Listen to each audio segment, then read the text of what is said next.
इन्ना अव्वला बैतिन वुज़िअ लिन्नासि लल्लज़ी बिबक्कत मुबारकन व हुदल लिल आलमीन फ़ीही आयातुम बय्यिनातुम मक़ामु इब्राहीम, इसमें खुली वाज़े बय्यिन रोशन निशानियां हैं, मकाम इब्राहीम है। वमन दखलहु काना आमिना, और जो इसमें दाखिल हो गया वो अमन से हो गया। किस में दाखिल हो गया? मकाम इब्राहीम में। मकाम इब्राहीम किसे कहते हैं? जितने लोग हज को गए होंगे वो तो जानते होंगे मकाम इब्राहीम क्या है। और ये भी कहा, गुजर चुकी आयत की तशरीह वहां भी मैंने बताई थी, ये बात ज़हनों में नहीं होगी आपके। आयत नंबर 125 सूरह अल-बकरा की, वत्तखिज़ू मिन मकाम इब्राहीम मुसल्ला, इसको बनाओ अपने नमाज की जगह, मकाम इब्राहीम को। यहाँ क्या आया जिस आयत को हम ले रहे थे, यहाँ मकाम इब्राहीम भी है और ये कहा जा चुका है पहले, इसको अपनी नमाज की जगह बनाना, मकाम इब्राहीम को। तो मकाम इब्राहीम क्या है? जो हाजी नहीं है वो देख लें जरा, हज जिन्होंने अभी नहीं किया है। मकाम इब्राहीम काबे, ये जो छोटा सा तीर, ब्लैक तीर जा रहा है उल्टे हाथ को काबे से इधर, वो है। फिर ये बड़ा करके इधर फोटो के अंदर है, काबे के और उसके दरमियान में गैप है। जब 7 तवाफ कर लेते हैं काबे के, तो उसके बाद आके 2 रकात नमाज ऐसे खड़े होकर पढ़ते हैं, मकाम इब्राहीम बीच में रहे और काबा आगे को हो जाए। 2 रकात नमाज इसके पीछे खड़े होकर पढ़ते हैं, लेकिन मुंह उधर काबे की तरफ करना होता है। ये नहीं कि चाहे जिधर से मकाम इब्राहीम की तरफ मुंह कर ले, यानी साइड में खड़े होकर नहीं कर सकते, काबे की तरफ मुंह करना है ना। अब मकाम इब्राहीम पे भी 2 रकात पढ़ना है नफिल, तो फिर इधर खड़े होकर पढ़ी जाती है। अब तो इतनी भीड़ होने लगी, हमने पढ़ी है 1988 में। उसके बाद जब गए थे तो उसके बाद नहीं थी इतनी जगह कि यहाँ पे खड़े होकर पढ़ते, भीड़ बहुत बढ़ गई थी, तो आप पढ़ नहीं सकते सारे लोग। इसको अपना मुसल्ला बनाओ, यानी इसे नमाज की जगह बना लो, या यूं कह ले कि इसे नमाज की मेन जगह यह है, उधर मुंह करके नमाज पढ़ो। तो जब अगर इसे मकाम इब्राहीम अगर यह है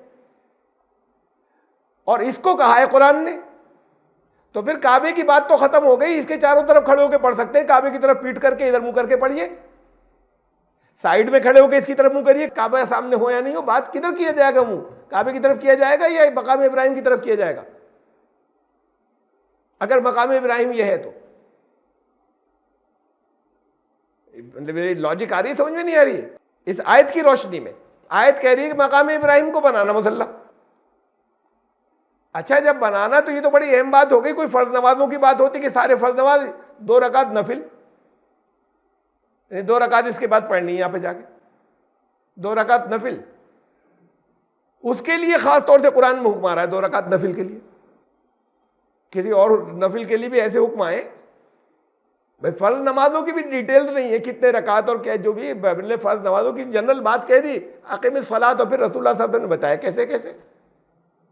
यहां खास तौर से एक नफिल नमाज को कह दिया गया कि यहां पे होगी, फर्ज तो है नहीं है, और वो भी उसमें मुसल्ला इसे बनाना का मतलब तो फिर ऐसे ही हो गया। मेन मुंह तो अब भी काबे की तरफ है, जो इधर खड़े होकर पड़ी जाएगी, और अब तो सारे लोग तो पढ़ भी नहीं सकते भीड़ में। चलिए वो मजबूरी है तो उसको दूर तक भी ले सकते हैं, जाने दें उसे। ये यहां पर अंदर जो है वो 2 पत्थर रखा हुआ है, उस पत्थर में ये 10 सेंटीमीटर गहरे निशान बने में 2, कहा जाता है हजरत इब्राहिम के पांव के हैं। तो ये है असल में मुकाम इब्राहिम। ये ऊपर जो बनी हुई ना जाली वाली, ये तो उसके प्रोटेक्शन के लिए अब बना दी गई है, शाह फैसल ने बनवाई थी, ये सऊदी हुकूमत ने। उससे पहले ऊपर एक छत सी थी, उससे पहले ये खुला हुआ था वो पत्थर जो रखा था, तो लोग उसे चूमते थे, छूते थे। ये सब लिखा हुआ है, मालूम नहीं क्या हकीकत है। तो हजरत इब्राहिम, अब इसके बारे में कई रिवायात हैं। इस मकाम इब्राहिम यानी असली मकाम इब्राहिम ये है, अंदर जो रखा हुआ है वो जो उसकी बात नहीं हो रही, वो जो उसके प्रोटेक्शन के लिए ऊपर बनाया हुआ है, वो पहले नहीं था, सदियों से नहीं था। फिर एक छत सी बना दी गई थी ऊपर, फिर ये हुआ कि भाई सेफ्टी के लिए इसके ही तमाम लोग इसे इतना छूते हैं खराब होगा, तो वो इसके चारों तरफ ये सुनहरी जाली बना दी गई। तो ये जो है ये तकरीबन 27 सेंटीमीटर लंबा, 11 सेंटीमीटर चौड़ा और तकरीबन 10 सेंटीमीटर गहराई का है। ये उंगलियों के नहीं है निशान इसमें, तो ये कहा ही जाता है कि ये सदियों से लोग जो छूते रहते थे ना, उससे गायब हो गए उंगलियों के निशान। ये तो इतना गहरा है, उंगलियों के निशान खाली छूने से हो गए गायब, वो घिस गए। चलिए होगा, ये भी, इसे भी जाने दें। ये है जो उसके अंदर है, ये असली मकाम इब्राहिम है, इसको मुसल्ला बनाओ अपना। इसके बारे में कई तरह की रिवायात है। अब जाहिर बात है कि देखिए, काबे से इतने फासले के ऊपर ये जो आपको नजर आ रहा है ना, उसमें तो इधर से फोटो लिया गया तो लग रहा है बहुत करीब है, लेकिन इसमें है काफी फासला। इसके बीच में से ही तवाफ होता है, इसके इधर बाहर की तरफ भी होता है। ये लेफ्ट वाले पिक्चर में कि फासला है दोनों में। तो जब ये इतना फासला है तो ये देखिए, इस पत्थर पे खड़े होकर उन्होंने काबा तामीर किया था। जब ऊंचाई की तरफ जाते तो इस पत्थर पे खड़े हुए थे। तो इस पत्थर के ऊपर जब खड़े हुए थे तो ये तो जगह हुई नहीं, वो यहां से तो ये तो इतना फासला है जैसे यहां से वो पार्टीशन काबे से इसका मकाम इब्राहिम का, ये शीशे वाला पार्टीशन नहीं, वो और आगे का जो है। तो यहाँ इसके ऊपर खड़े, ये जगह तो मुमकिन नहीं है जहां खड़े होकर काबे की तामीर की हो। अगर इस पे खड़े होकर काबे की तामीर की थी इस पत्थर पे, तो पत्थर को वहीं छोड़ दिया होगा, या काबे के अंदर छोड़ा होगा या काबे के बाहर उसी जगह छोड़ा होगा। तो ये कहा जाता है जमाने जाहिलियत के अंदर ये काबे के अंदर रखा हुआ था। बाज कहते हैं कि हुजूर सल्लल्लाहु अलैहि वसल्लम जब आए यहाँ, मक्का फतेह हुआ, तो बाज कहते हैं काबे के अंदर था, उन्होंने निकाला। और बाज कहते हैं कि नहीं, ये काबे के गड़ा था उस पर रखा हुआ था साइड में, काबे से मिला हुआ। तो यहाँ कैसे आया ये? आप सब लोग को इधर से नमाज पढ़नी है, जब यहाँ आ गया तो इस जगह आकर। तो यहाँ पर ये कि इस जगह जो आया, तो अब उसके बारे में बात जगह तो ये कि हुजूर सल्लल्लाहु अलैहि वसल्लम ने रखवा दिया इस जगह, वहां से शिफ्ट करके काबे के पास से। और बाद रिवायतें ये कि हजरत उमर ने इसको यहाँ पर करवाया अपने दौरे खिलाफत में। आमतौर से शिया इसी को मानते हैं। फिर शिया रिवायात ये भी कहती हैं कि असल तो जगह इसकी काबे में थी, वो जो आएंगे इमाम मेहदी, वो आने के बाद इसको इसकी सही जगह करवा देंगे। अभी तो दुनिया में हंगामा हो जाएगा, कोई छुएगा नहीं, लेकिन इमाम मेहदी आने के बाद इसको मकाम इब्राहिम को इसकी सही जगह पे ही पहुंचा देंगे। अच्छा, जब पहुंचा देंगे उसके बाद कोई ठीक है, अभी की नमाजों की क्या पोजीशन है? जो लोग करीब में है, दूर से तो काबा भी उसी तरफ है और मकाम इब्राहिम भी वहीं पर है, लेकिन जो करीब में है वो अगर इधर इसकी तरफ मुंह करें तो काबे से मुंह हट जाएगा। तो बहरहाल ये तो मुतज़ाद रिवायात हैं, या इसकी चली आ रही हैं, और भी बहुत सी चीजें हैं कि उनके, चलिए होगा, मैं इसे नहीं कह रहा कि वो पत्थर नहीं है, मैं ये भी नहीं कह रहा कि उनके खड़े होने से पत्थर का निशान नहीं बना होगा। लेकिन फिर एक दूसरी भी रिवायात है साथ में। एक ये है कि जब हजरत इब्राहिम पहुंचे हजरत इस्माइल के यहाँ, मक्का गए कई मरतबा वहाँ से, शाम से, कनान से, तो जब वहाँ पहुँचे तो हजरत इस्माइल तो शिकार को गए हुए थे। ये उनकी दूसरी बीवी थी, पहली एक बार पहले आए थे, कह गए थे कि इन्हें हटाओ, उन्होंने फिर दूसरी शादी कर ली थी। तो अब ये बीवी उनकी आई बाहर, घर में नहीं गए और उतरे भी नहीं उससे सवारी से, जिस सवारी पे थे, मालूम नहीं ऊँट था या जो कुछ भी था। और उतरे इसलिए नहीं कि चलते वक्त उन्होंने कहा था जा रहा हूँ मक्के, तो हजरत सारा ने ये कहा था कि उतरना मत, सवारी से मत उतरना, यानी ये पाबंदी उन्होंने लगा दी थी नबी के ऊपर कि आप सवारी से नहीं उतरेंगे नीचे। तो उन्होंने मान ली बात, वरना उसके बगैर तो उनको आने की इजाज़त नहीं मिलती। जैसे सारा हाँ कहती तो जाते, वो मना करती तो नहीं आते। अल्लाह के हुक्म का कोई मसला नहीं था वहाँ नबी के लिए। दावती कामों के लिए, उसकी देखभाल के लिए वहाँ पे क्या निज़ाम है, उसके लिए उनको अगर जाना है तो फिर पहले बीवी से पूछेंगे, अगर सवारी से नहीं उतरेंगे इस शर्त पे जाएंगे। और वो उन्होंने ये शर्त इसलिए लगाई थी कि सवारी से उतरेंगे तो हजरत हाजरा के पास भी हो सकता है जाए रहे। हजरत हाजरा का इंतकाल हो चुका था जब पहुंचे। तो अब हजरत इस्माइल गए हुए थे शिकार करने, इनकी बीवी आई बाहर हजरत इस्माइल की, तो सवारी से तो नहीं उतरे। तो उन्होंने ये किया कि वो चाहती थी इनका सर धुलाना, और उसमें गर्दों में आए हुए थे, ऊंचे थे, तो दरअसल उतरे थोड़ा सा, तो उन्होंने एक पत्थर लाई है, यही पत्थर ला के उन्होंने रखा, एक पाँव उन्होंने टेक लिया इस पर, तो झुक गए जरा सा, उन्होंने इधर का धुलाया सब। फिर उसके बाद दूसरी साइड में पत्थर ले जाके रखा, वो दूसरा पाँव उसके ऊपर टेका, फिर उन्होंने ऊपर से फिर सर धुलाया। तो ये ऐसे पाँव के निशान पड़े थे, ये हुआ था। ये काबे की तामीर के वक्त की बात नहीं है। एक ये चली आ रही है, ये अलग अलग तरह की रिवायात जो है चली आ रही हैं। कोई एक होती तब भी मान लें हम। अब मैं नहीं कहता, या ये बात मैं नहीं कह रहा किसी से, आप लोगों में से जिसका दिल चाहे माने ये और करें, और मैं मना भी नहीं कर रहा कि होंगे हजरत इब्राहिम के ही पाँव के निशान होंगे पत्थर के ऊपर। लेकिन इसके बारे में स्टोरीज तो सब अलग अलग हैं। अगर थे तो ये कुछ नहीं पता कि कैसे बने थे वहां पर, और फिर करना क्या है। हमें तो असल कुरान की आयत से मतलब है, मकाम इब्राहिम को अपना मुसल्ला बनाओ, असल मकसूद तो हमें इससे है। अरे भाई हजरत इब्राहिम की पैरवी करो, ये तो ठीक आ रही है समझ में बात, कि कहा कि मिल्लत इब्राहिमी की करना पैरवी, ये तो कुरान ने कहा, तो ये तो आ रही है समझ में। लेकिन उनके कदमों के निशान किसी पत्थर पर हो गए, तो अब तुम्हें इधर इस पत्थर की तरफ नमाज पढ़नी है। अब वो पत्थर प्रिजर्व करके रखा हुआ है। तो आयत का मतलब क्या है? और कह रहे हैं इसके अंदर कोई दाखिल हो, इसमें कोई दाखिल कैसे होगा? वो अमन से हो जाएगा। कहां दाखिल हो जो अमन से हो जाएगा? पहले मकाम को समझिए। मकाम तो आपको सबको मालूम है, किसी खड़े होने की जगह को कहते हैं। एक आयत देखिए सूरह बनी इसराइल की, आयत नंबर 79, वमिनल लैली फतहज्जद बिही नाफिलतन लक। रात में उठो कुछ हिस्सा, ये तुम्हारे लिए एक्स्ट्रा है, बाकी बातों से तुम्हारे लिए एक्स्ट्रा रखा गया। ये आसा का रब्बु का मकाम महमूदा, उम्मीद की जाती है तुम्हारा रब तुम्हें मकाम महमूद के ऊपर फाइज कर देगा। ये खड़े होने की जगह थोड़ी है, ये पद है। ये मकाम का मतलब उनका पद, उनका स्टेटस, उनकी पोजीशन। तुम्हें हायर पोजीशन के ऊपर जो है वो अल्लाह ले जाएगा मकाम महमूद के ऊपर। तो ये मकाम किसी जगह का नाम नहीं है। मकाम महमूद, मकाम महमूद स्टेटस है। ये मकाम लफ्ज आया ना कुरान में, तो मकाम के ये माने भी होते हैं, खुद कुरान में है। अच्छा, आप में से याद होगी बहुत से लोगों को अजान के बाद की दुआ, उसमें भी आता है ये मकाम महमूद। बीच का टुकड़ा इतना सा, वब आसू मकाम महमूद अनिल्लज़ी वाता, ये दरमियान का हिस्सा छोटा सा उसका, जो अजान के बाद एक हदीस में आता है कि पढ़ना चाहिए।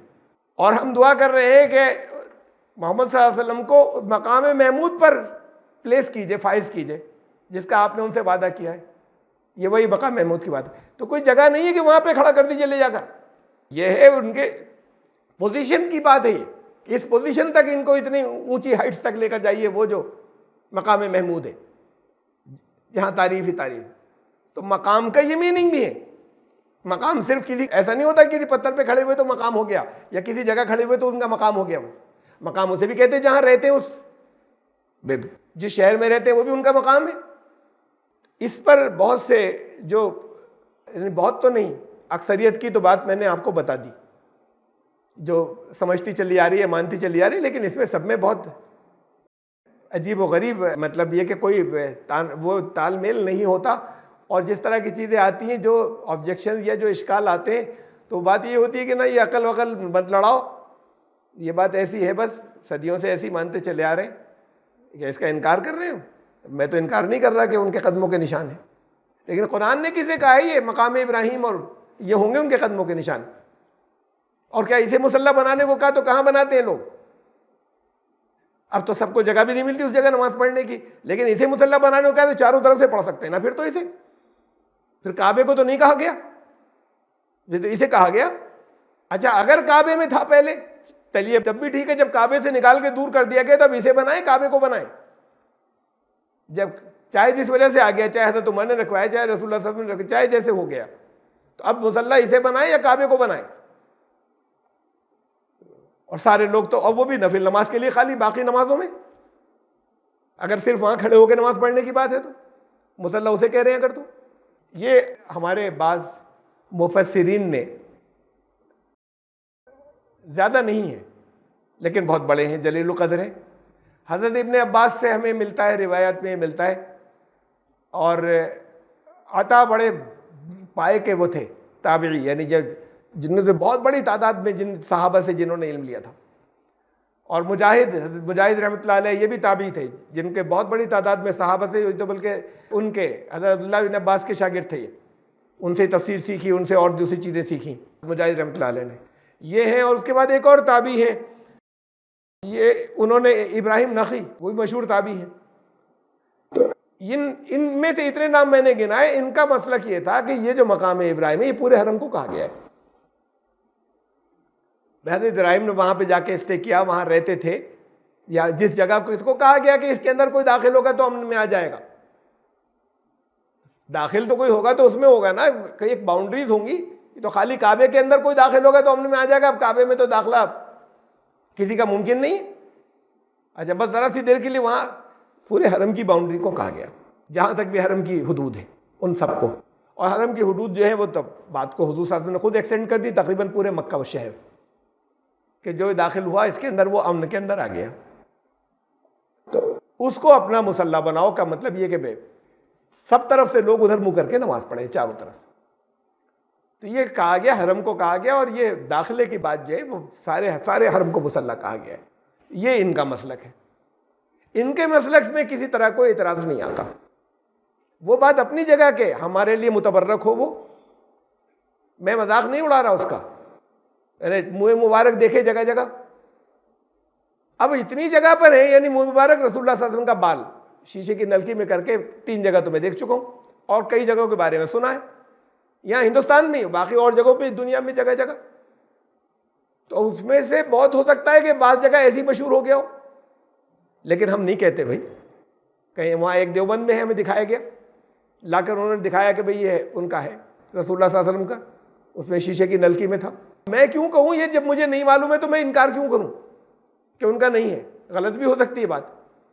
और हमारे लिए अगर सही है तो हमारे लिए तो वैसे जिससे मोहब्बत होती है उसकी हर चीज़ से दिल खिंचता है, तो हम इस लिहाज से यानी काबिल हमारे लिए मुक़द्दस भी है और हमारी एक अकीदत भी होती है। अच्छा, हो सकता है सचमुच होवे, फ़र्ज़ कीजिए नहीं भी हुआ, लोगों ने रख लिया, तो नुकसान क्या है अगर हम एहतराम करेंगे तो ऐसे ही ये बात भी है कि हम तो जब उसको मना नहीं करते तो ये तो सदियों से लोग मानते चले आ रहे हैं, तो होंगे उन्हीं के पाँव के। हमारे लिए काबिल एहतराम इस लिहाज से कि जो हज़रत इब्राहिम इतने बड़े, तो उनसे मुताल्लिक़ जितनी चीज़ें वो सब से हमें दिली ताल्लुक़ और लगाव है, तो इससे भी है। लेकिन हम इस आयत का मतलब क्या है, हम इस पर आ रहे हैं। मकाम इब्राहिम को मुसल्ला बनाओ। मकाम इब्राहिम क्या है? हज़रत इब्राहिम अलैहिस्सलाम का स्टेटस क्या है? यह है कि हम तुम्हें जाइलुका लिन्नास इमामा, तमाम दुनिया के इंसानों का इमाम मुकर्रर कर दिया तुम्हें। उनका स्टेटस क्या है? उनकी पोजीशन क्या है? उनका मकाम यह है कि वो खुद अपने आप में एक उम्मत थे। इन्ना इब्राहिम काना उम्मतन कायनता, बाकी लोग तो अलग अलग इंसान हैं, रसूलुल्लाह सल्लल्लाहु अलैहि वसल्लम समेत। हज़रत इब्राहिम को कहा वो तो उम्मत थे पूरी एक अपने आप में। यह है मकाम इब्राहिम। तो फिर ये दूसरा मतलब है इसका। हरम की बात अपनी जगह समझ में आ रही है, एक मीनिंग वो हुआ। दूसरा ये कि उसे आइडियल बनाओ अपना, मकाम इब्राहिम को, उनका जो मकाम था उसे अपना आइडियल बनाओ। उसे वो मकाम कैसे मिला था, कितनी आजमाइश हो, कितनी कुर्बानियाँ। उनके लिए तो कुर्बानी नहीं थी, दूसरों के लिए थी, जो हम, और हर इम्तिहान से कितने इम्तिहानात से गुजरे। इसे देखो, इसको अपनी नज़र के ऊपर रखो, ये इसकी वजह से उनको वो मकाम हासिल हुआ था, मकाम इब्राहिम। तो ये एक दूसरा एक इसके अंदर एक मतलब है। और ये हरम वाली बात भी दुरुस्त है अपनी जगह। तो ये असल में तो मकाम इब्राहिम ही है, मकाम इब्राहिम मुसल्ला।